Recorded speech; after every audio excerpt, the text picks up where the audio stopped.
이번에 예. 이태원 사건에 대해서 내가 물어보는데요. 예.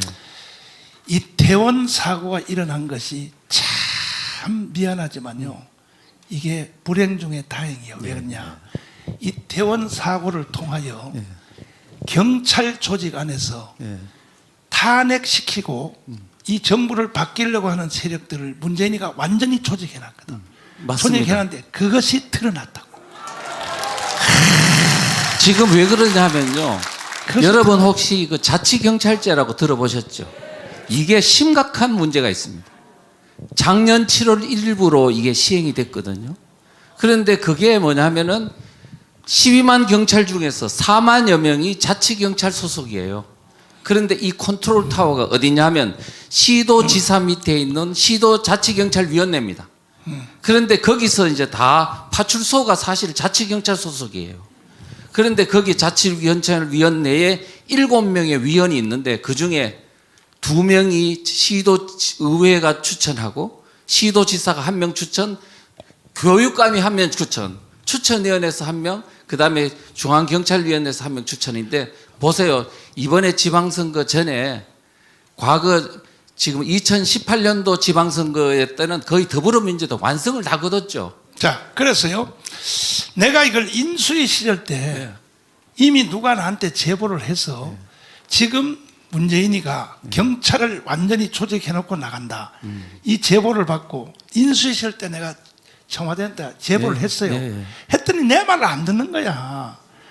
그런데 보세요. 이번에 용산에 있는 용산경찰서장 있죠. 전라도에 있는 경찰서장을 2월 달에 완전히 불러가지고 지금은 이제 종로경찰서장이 옛날에는 감독하는 데인데 이젠 종로가 아니라 용산이잖아요. 용산. 결국 그 사람을 거기다 갖다 박은 것은 2월 달에 문재인이가 왜 박았냐. 박아놓고 나가는 것은 윤석열 감독하라고 한 거예요. 근데 이번에 이태원 사고를 통해서 다 드러났어. 맞습니다. 그 다음에 그 위에 조직도 다 드러나서 가장 나는 감사한 것은 뭐냐면 이제 드디어 윤석열이가 눈치채기 시작했어요. 이 경찰의 탄핵 세력, 국가 전복 세력, 경찰 안에 조직된 것을 드디어 감을 잡았어요.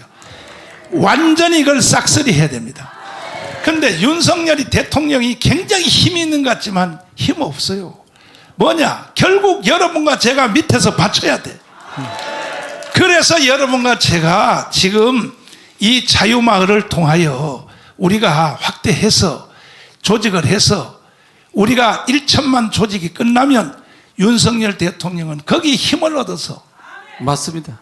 이제 다시 말해서 제2의 건국을 할 수 있다는 것. 맞습니다. 맞죠? 맞습니다. 마지막 그러니까 지금요 우리가 자유마을을 조직하는 이유가 단순하게 2024년 총선에 승리하기 위한 목적에만 있지 않습니다. 지금 대한민국의 좌파들이 지금 마을로 진격하기 시작한 건요 이미 김대중 정부 때 시작했습니다. 귀촌 귀농 운동이라고. 그 다음에 노무현 때 뭘 했냐면 베네수엘라 모델을 연구를 많이 했어요. 베네수엘라가 석유 매장량 세계 1위 아닙니까? 그런 나라가 2018년대는 인플레이율이 8만 %였어요. 나라 망했다고요.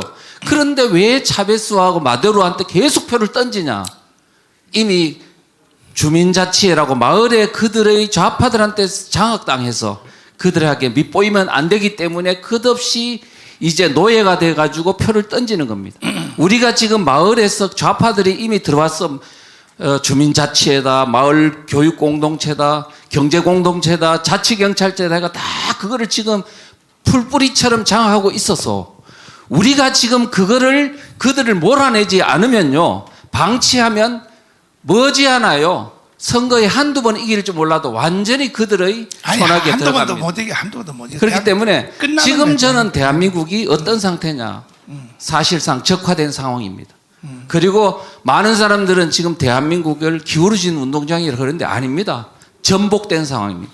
왜 그런 말을 하느냐 하면 이미 보십시오. 국민의힘 있어요. 마을마다 동네마다 보세요. 이거 보세요. 지금 동네마다 북한 길을 이것이 지금 경상도 쪽으로 지금 진행되고 있어요. 거제, 창원 뭐 여기 자, 이게 뭐냐면 쟤들은요 간이 바깥에 부어버렸어.